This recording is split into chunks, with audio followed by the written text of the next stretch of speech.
Bismillahirrahmanirrahim.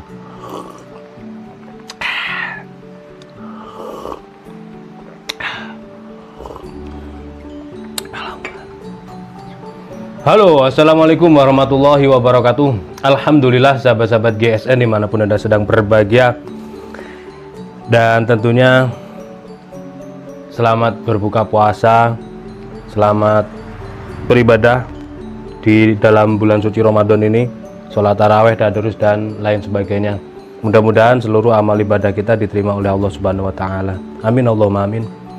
Kali ini agak sedikit lama ya, biasanya tiap hari update, tiap hari bikin konten, ini agak sedikit berkurang ya, fokusnya sedikit berkurang ini. Baik, untuk mempersingkat waktu, kita malam hari ini akan tipis-tipis menyampaikan terkait pemilihan bilah ya. Bilah itu ada pisau, golok, kapak dan lain sebagainya, itu bilah.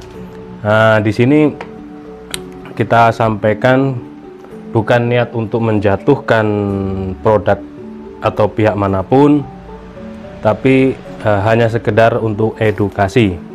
Nah, ada beberapa kiriman masuk dari konsumen, dari sahabat-sahabat GSN, golok-golok sembelihannya untuk diasahkan di gubuk GSN ini.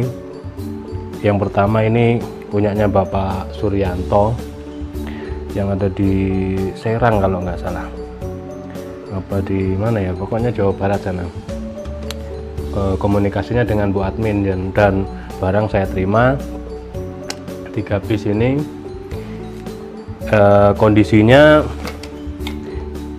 Kondisi bilahnya itu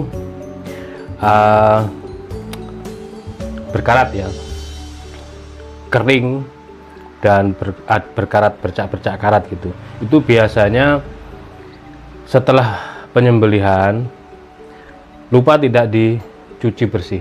Jadi kalau untuk penyimpanan setelah selesai itu dicuci dengan air sabun, biasanya pakai Sunlight gitu ya, cuci piring sampai bersih semuanya, sudut-sudutnya, lalu dilap, benar-benar dilap kering.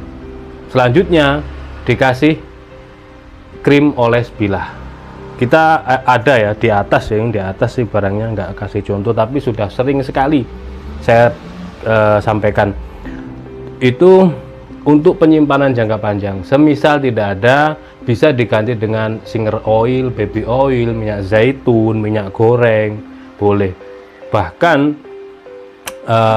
ada yang menyimpan dengan dikasih minyak rambut, misalkan tanco gitu ya, tapi kurang food grade ya, kurang food grade. Beda kalau krim oles bilah, beda kalau minyak goreng itu. Intinya dikasih minyak atau krim itu supaya tidak karatan, disimpan jangka panjang. Kalau yang bersifat minyak 2 minggu sudah kering, jadi harus dicek, 1 bulan sekali lah dicek. Kalau kering segera dikasih, nanti takutnya karatan gitu. Nah, itu step awal penyimpanan. Sebenarnya dari saat penyembelihan, selesai menyembelih dicuci bersih, dilap lalu disarungkan. Nah, itu menghindari supaya bercak darah dan air tidak masuk ke serangka. Makanya kita sampai membuat produk lap ini, handuk ini ya, itu tadi terkait daripada seputar penyembelihan, semuanya kita ready. Misal belum ada, segera diinden, mumpung bulan suci Ramadan, mumpung bulan puasa ini kan masih jauh. Tapi nanti kalau tarsok entar besok ketika jelang Idul Kurban, barang tidak ready dan harus inden, itu prosesnya lama. Jadi malah nanti kita yang disalahkan, yang sudah seperti itu. Jadi panik sendiri, tapi kita yang menjadi sasaran gitu. Nah, kita menyampaikannya kan sudah 11 bulan sebelumnya. misal seperti ini, sarung sabuk kopel, sabuk betawian, kita ada, semuanya ada gitu ya. Oke, terus selain peralatan sembelihan dan ini saat masa perawatan dan penyimpanan, tak jauh pentingnya, yang paling penting sekali adalah pemilihan bilah. Pemilihan bilah. Sekali lagi saya sampaikan di sini bukan untuk menjatuhkan produk manapun ya, karena ini juga jenisnya umum dan tidak ada logonya. Pakai kopel, entah ini kulit sintetis atau kulit asli, sepertinya sih saya nggak yakin juga kalau kulit sapi asli seperti ini. Terus depan belakang ada dural tapi hidden tang. Nah, ada grafirannya Supriyanto, bukan Suryanto, mohon maaf, Supriyanto. Nah, ini kan umum, banyak sekali di pasaran. Saya ragu tentang bilahnya, tentang pemilihan bajanya ya. Jadi sekali lagi, jangan tergiur dengan harga murah, apalagi tidak diteskan di tisu. Jadi kita standarnya untuk sembelihan slice tisu standarnya. Kalau slice tisu itu kalau kena tulang atau terbentur terus kena kulit, turun-turunnya itu jatuhnya nanti masih slice kertas. Jadi dipakainya masih bagus, apalagi setiap penyembelihan langsung disetroping. Kalau disetroping kan kembali lagi ketajamannya. Nah, ini yang menjadi persoalan. Kita kemarin sudah berusaha semaksimal mungkin. Jadi selain banyak bercak karat, itu diraba beletotan. Jadi ini diraba ini beletotan. Jadi pasaran lah, pasaran, golok-golok pasaran, yang penting bisa dipakai menyembelih. Nah ini yang repot, yang penting bisa dipakai menyembelih. Jadi dari segi kualitas bahan, dari segi kualitas pengerjaan, memang ya kurang, menurut saya kurang. Dan ketika diproses kemarin, ini untuk mencapai slice koran saja itu butuh ekstra, ngoyo banget. Terutama yang ini, yang terakhir, ngoyo banget, sudah diflatkan. Jadi spek tebas malahan yang dirasakan oleh tukang kami. Ini spek tebas ini gitu. Nah, cuman sampai seperti ini Pak. Ya kalau mungkin jenengan rasakan ini sudah cukup bagus. Tapi saran saya memang harus, kemarin sudah saya sampaikan ya, dan beliau memakluminya, dan mohon maaf karena masih pemula, belum mengerti tentang perbilahan dan tanya-tanya produk GSN. Sebenarnya arahnya saya bukan untuk menjatuhkan dan mempromosikan produk, malah beliau yang menanyakan kepada saya, minta contoh-contohnya gitu. Ya sudah kita kasih contoh. Lebih ke edukasi, kalau saya lebih ke edukasi, beli nomor sekian, yang penting tahu dulu ketajamannya. Kalau misalkan baja bekas, kelasnya baja bekas, kalau baja modern, kelasnya baja modern, dan seterusnya, itu bagaimana kita sampaikan semuanya gitu. Dan beliau masih belum paham juga tentang, memang masih belum paham gitu. Jadi kita maklumi. Ini terus kembar yang satunya ini. Kalau yang satunya itu modelnya sama tapi bentuknya seperti full tang gitu loh. Seperti full tang, tapi ini bukan full tang. Ini bukan full tang. Jadi hanya di handle-nya saja. Handle-nya nyambung, dural belakang dan dural depan ini nyambung seperti ini. Terus ini dipin 2. Berat dan tebal. Rasanya kurang nyaman kalau dipakai menyembelih, itu jelas kurang nyaman. Ini ketebalannya ini 4 mili gitu, dan sudah kita gerus ya, kita buat flat tapi memang diraba itu pating plentot kalau bahasa Jawanya, itu tidak rata bekas tempaan. Nah seperti ini spek tebas, ini cuman di kertas, tidak bisa di slash tisu, dinaikkan di tisu tidak bisa. Mungkin dari materialnya, bisa jadi dari prosesnya gitu, prosesnya saat penyepuhan tentunya gitu ya. Nah, terserah ini kalau mau dipakai menyembelih, yang penting di stroping dengan kulit gitu. Kita kemarin coba naikkan di slash koran lah, standarnya slash koran. Kalau di bengkel saya itu slash koran itu susah banget. Yang ini ada dua, itu yang satunya yang model ini kemarin sudah kita gerus juga, videonya sudah kita kasihkan. Itu prosesnya kemarin, videonya sudah kita berikan, dan beliau menyampaikan ya maklum Ustadz masih pemula katanya begitu. Ya kita nggak tahu materialnya dari material baja apa. Terus coba kita seperti biasanya untuk mengetes di kertas HVS ataupun koran itu nyamping. Ini kemarin ya nggak dapat kayak gini, nggak dapat. Ya sekedar edukasi buat semuanya. Sekarang kan sudah mendekati Idul Kurban, jangan sampai tergiur dengan harga murah. Apalagi kalau di online itu harga-harga murah, bonus, free ongkir dan sebagainya, itu nanti malah khawatirnya yang dikirim bukan golok yang dimaksud. Ini masih banyak sekali orang-orang yang belum paham.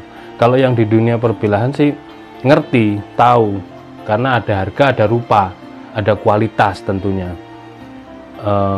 Jangan mending-mending, wah mending beli di sana, mending beli yang itu aja gitu. Waduh harganya mahal ya, 2 kali lipatnya, harganya kok mahal banget. Tapi kita kan pasti kita sudah kompeten di bidangnya, segi kualitas gitu. Meskipun tidak harus memahami tentang bilah, tidak harus pinter mengasah, tapi kita suguhkan kualitas gitu. Beda dengan yang umumnya orang itu tergiur berapa, 200 dapat satu set, 150 berapa kemarin itu viral baja bohler gitu, bajanya aja nggak dapat gitu, segitu belum prosesnya. Jadi kita memberi upah tukang itu kadang antara 150 sampai 200, belum materialnya, belum lain-lainnya semuanya. Jadi konsumen harus paham itu. Selanjutnya yang dari Padang, ada Pak Ari mengirimkan ini, sudah lama juga di sini. Beliau yang beberapa waktu lalu memesan pisau sembelih kambing yang wajib banget, dan sembelih sapi gacuan saya, beliau pinang juga ada masih di sini. Dan yang ini diasahkan khas Sumatera. Beliau menyampaikan apa mungkin pengaruh di sarungnya Ustadz itu, tapi jangan, ini sarung ini premium. Saya sampaikan di bengkel, teman-teman bengkel juga bilang wah keren Pak, itu sarung premium. Iya, sarungnya sudah kelihatan premium, ini kulit sapi asli dan tebal, desainnya juga cakep, apalagi kombinasi handle-nya kayu kemuning apa kayu nangka ini ya, ini cakep katanya. Apa pengaruh di sarungnya ya, mungkin kok ketajamannya berkurang. Ya enggak, ini dibuat pas kok. Bisa jadi malah dari bahannya gitu, dari bahan. Ini dua ini kan masih berkaitan ya, kita tidak menjatuhkan. Sekali lagi sudah 3 kali saya sampaikan, kita tidak niat menjatuhkan produk manapun karena juga tidak ada logonya. Kita penyampaiannya edukasi. Jadi yang ini dua ini saya sanksikan, ini bahan premium. Kalau orang Sumatera mengatakannya baja putih gitu. Dari komposisinya bisa jadi, karena gini, kalau pemilihan baja, ketika orang paham, kita bicara baja-baja ya, komposisi baja dari baja-baja bekas, meskipun baja per itu kandungan karbonnya tinggi, pasti tajam. Makanya kalau pisau herder Solingen, pisau herder itu jadul hitam, biasanya sudah lama hitam warnanya, nggak ada karatnya, karena ya dipakai terus hitam gitu. itu tajam ya karena kandungan karbonnya tinggi. Nah, sedangkan baja putih itu kandungan kromiumnya, stainlessnya itu tinggi, nggak gampang karatan. Bahkan diklaimnya kalau orang Sumatera mengklaim anti karat kan gitu ya, walaupun ini ada bintik-bintik karat ya karena ini kan diproses secara manual itu. Kalau diprosesnya pabrikan ya beda lagi. Terus itu tadi, ketika kromiumnya tinggi dia memang anti karat, terus karbonnya rendah, vanadiumnya tinggi, itu intinya gitu ya penyampaiannya. Ketika karbonnya rendah dia tajamnya berkurang. Nah itu di sepuhnya akhirnya nggak ketemu tajam yang gigit gitu, kurang ya, cukup seperti ini ya sudah luar biasa lah. Kalau dipakai gitu ya sudah cukupan lah gitu ya, seperti ini ya untuk Pak Ari. Cakep kok, untuk bentuk modelnya cakep banget. Mau diganti ya saya bilang lihat dulu Pak, belum saya cek. Sekarang saya sampaikan jangan diganti, eman, sayang. Walaupun kita ada sarung kulit, kita ada beberapa varian sarung kulit, silahkan untuk sahabat-sahabat GSN yang melihat tayangan ini, untuk konsumen yang masih baru mengetahui, kita ada mau request sarung kulit ukuran berapa, modelnya bagaimana, sarung untuk pisau, golok, kapak dan sebagainya bisa kita desainkan. Kalau umum pisaunya itu tidak perlu dikirim, tapi kalau misalkan kapak atau modelnya bagaimana itu harus dikirim ke sini barangnya untuk dimal, dibentuk supaya pas. Tuh, ini yang punya Bapak Ari yang pertama. Yang kedua ini yang goloknya ini gede banget, cakep untuk desain sarung kulitnya, mantap. Goloknya seperti ini. Nah ya, kembali saya sampaikan, ini kan seperti ini, baja putih kalau orang Sumatera mengatakannya itu ya, bisa jadi itu tadi dari kandungan kromium, vanadium tadi itu ya, agak susah untuk dapetin yang tajamnya gigit banget sampai bisa slice tisu. Itu yang biasanya karbonnya tinggi. Kalau karbonnya tinggi, tajamnya luar biasa. Cuman jika ketinggian itu gampang karatan. Ada, sudah terbukti. Saya ada dulu bener-bener mirror kayak kaca. Saya pikir baja modern ya, memang langka, nama bajanya jenisnya langka, saya lupa itu. Hanya kode saja, biasanya kode itu saya pakai dan posisi masih di RPH itu sudah karatan, tajamnya ajib banget. Waktu itu dapat 12 ekor tanpa asah. Oke, seperti ini mungkin ya Pak Ari, kita nggak bisa sampai slice tisu, sudah berusaha semaksimal mungkin. Yang jelas dari kandungan baja tersebut gitu. Jadi garis besarnya ketika memilih pisau dan golok, tahu materialnya, tahu ukurannya dan bentuknya. Misal cocok bentuknya, materialnya cocok, harganya nggak cocok, tapi yang penting paham kalau oh baja Willys kandungan karbonnya tinggi, delman dan seterusnya gitu kan, ngerti. Dan tentunya diteskan. Ini seperti ini ya, harus punya stropping juga wajib. Ini alat wajib, stropping kulit untuk menstroping begini ketika selesai menyembelih supaya ketajamannya kembali. Biasanya kalau pemula hanya Idul Kurban, ketika menyembelih kalau belum ngebentur tulang, ngebentuk tulang leher itu belum selesai biasanya, kok srek begitu. Padahal wajibnya kan hanya putus urat, bukan ngelebar sembelihan. Seperti itu, mudah-mudahan bermanfaat apa yang saya sampaikan. Mohon maaf bila mana ada kekurangan dan salah-salah kata. Mudah-mudahan ada hikmahnya semuanya. Akhiran wa minkum, assalamualaikum warahmatullahi wabarakatuh.